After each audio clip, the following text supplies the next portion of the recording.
que Deus para Jesus é Pai.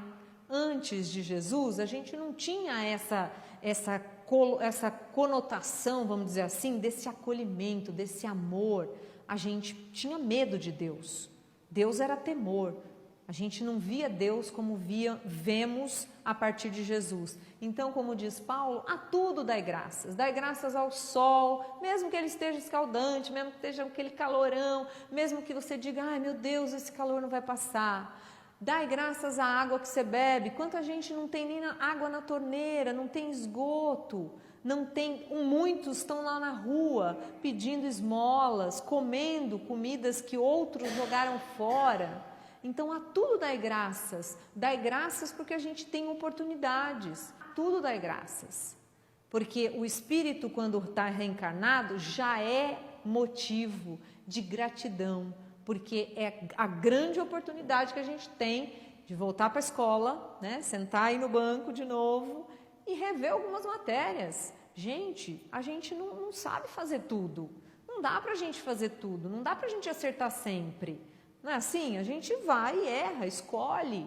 É a maneira que a inteligência vai olhando para as questões e vai escolhendo caminhos. Isso faz parte. A tudo dai graças. A Joana de Ângeles tem um livro bem legal que chama Psicologia da Gratidão, que fala bastante sobre esse tema, que diz assim, a miopia emocional defluente, ela tem umas palavras assim que às vezes a gente fala, meu Deus, que vocabulário, né?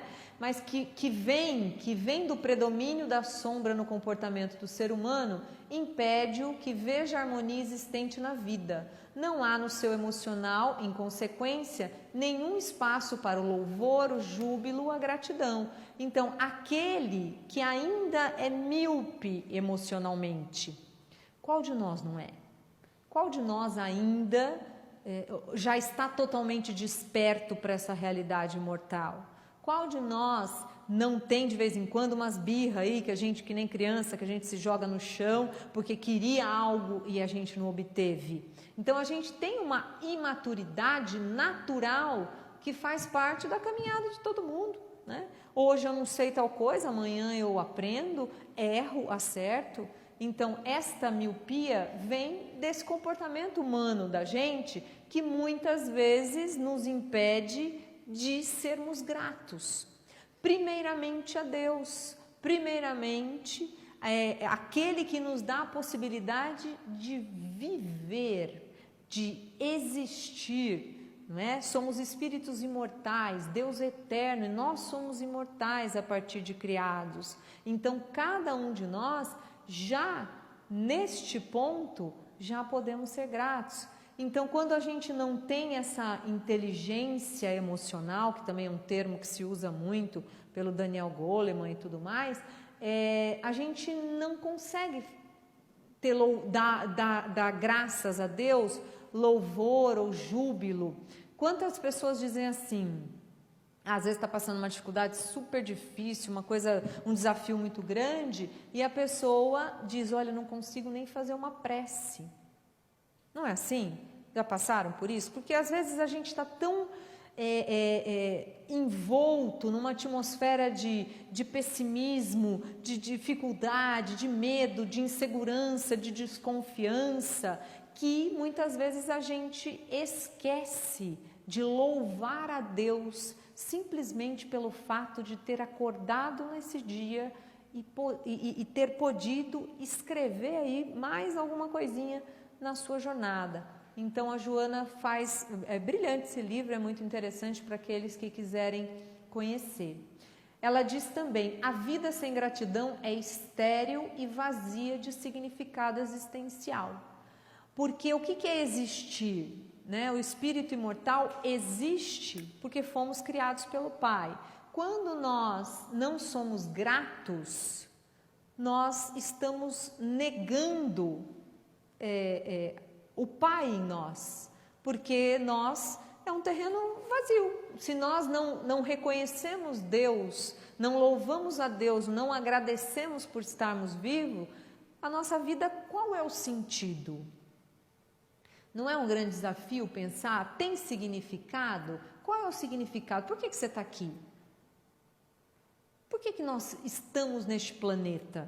Por que a gente está no Brasil, né, com tanta dificuldade? Por que nós estamos encarnados numa tal família? Por que nós estamos vivenciando tal dificuldade?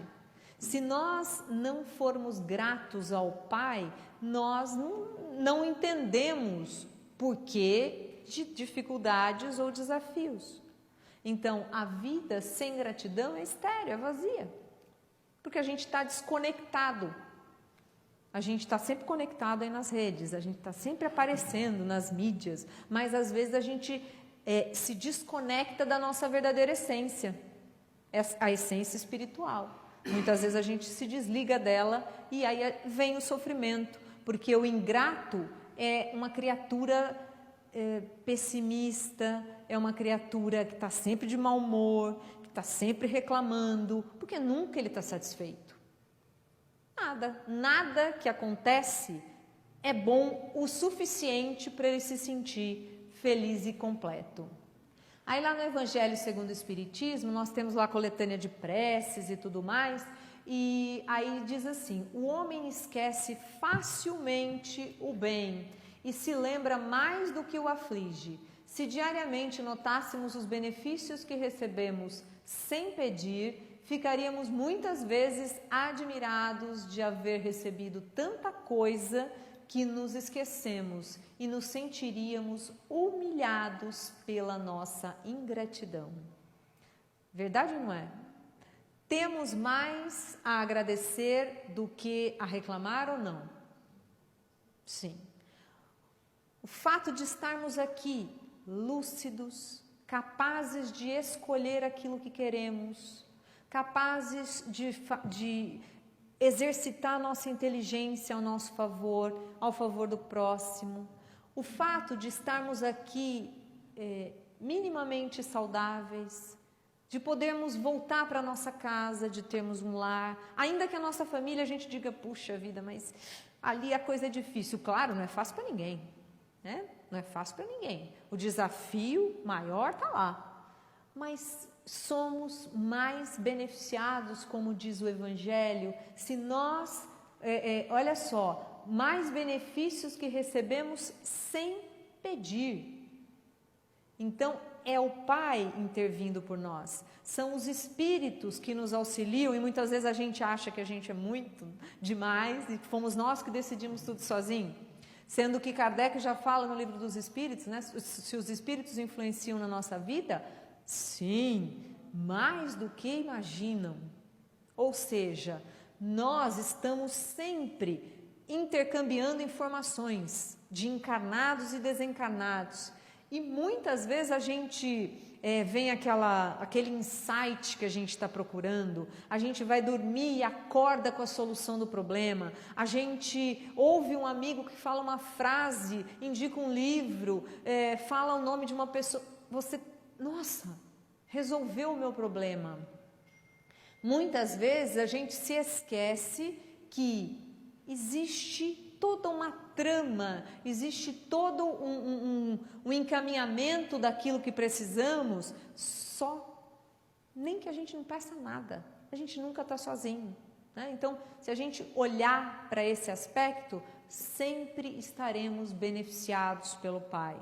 Temos mais razões para sermos gratos do que imaginamos. Aí a gente tem aqui também lá do livro Psicologia da Gratidão, da Joana, que diz assim: o sentimento da gratidão tem natureza psicológica, ela é um espírito que, como vocês sabem, é mentora do Divaldo Pereira Franco, e todos os livros dela têm um cunho psicológico. Alguém já leu, Joana de Ângeles?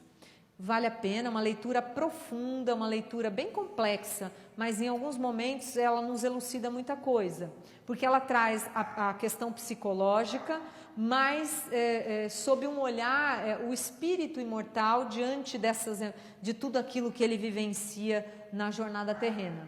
Então, o sentimento da gratidão tem natureza psicológica e de imediato aciona o gatilho, sendo transformado em emoção e sensação orgânica.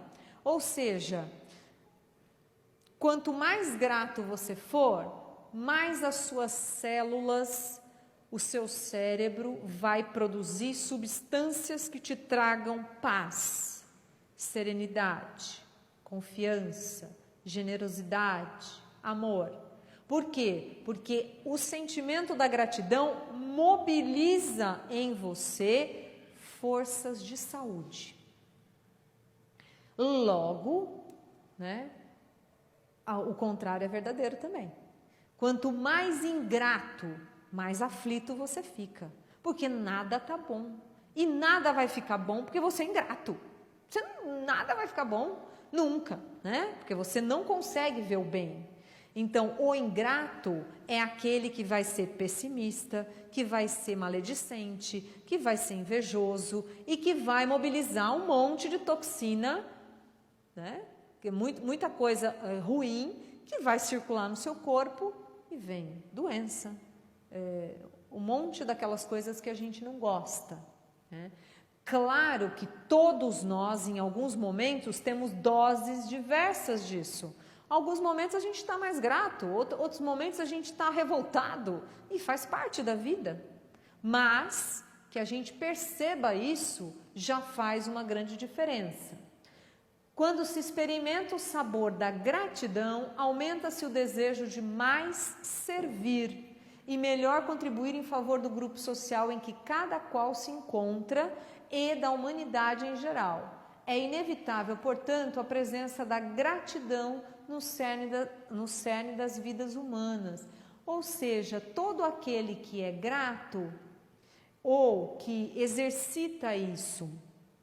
Por exemplo, experimenta, não sei se alguns de vocês daqui da casa, por exemplo, já praticam algumas tarefas de caridade, de servir. Essa palavra é fundamental. Caridade é servir, né? Nós estamos falando, tem a caridade material, tem a caridade de diversas formas, mas a gente é se colocar para servir, como Jesus sempre ensinou, servir ao outro, independentemente dos resultados.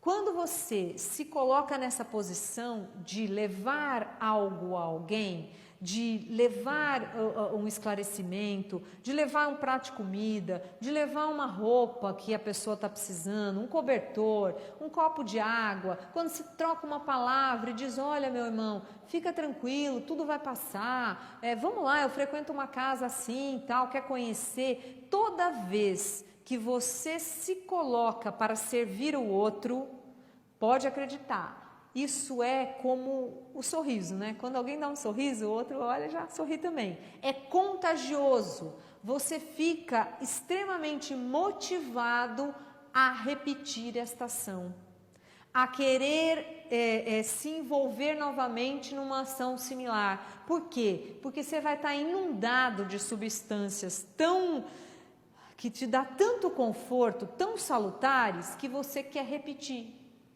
Por isso que é contagioso, quando você começa a fazer o bem, quando você começa a lidar com a dor do outro, quando você começa a dar um pouquinho de você para o outro, quando você começa a servir como a proposta de Jesus, você começa a querer fazer mais. Por isso que o trabalhador da casa espírita vem segunda, terça, quarta, quinta, sexta, né? O trabalhador da casa espírita em geral está lá sempre, porque está contagiado com aquela sensação tão boa, né? Porque a gente fica grato pela oportunidade de servir, porque essa é a maior das oportunidades do espírito reencarnado. Quem tem a oportunidade de servir e não faz, está perdendo uma oportunidade, né? Para ser bem assim, vocabulário mínimo, mas a gente perde uma grande possibilidade de melhoria, de evolução. Então, todo mundo que te convidar para fazer alguma coisa do bem para um outro, faça, minimamente, tá? Não precisa deixar a casa todos os dias, a família, nada. Faça algo de bom, isso vai só te fazer bem. Que nós possamos fazer isso pelo bem, simplesmente, porque é da nossa essência, porque é para isso que a gente está aqui, para vivenciar amor, para aprender com amor. Então, a minha gratidão e que cada um de vocês tenha na vida e em todos os momentos das suas jornadas a paz, a alegria, o amor, a confiança e a serenidade do Cristo sempre caminhando com vocês. Muito obrigada.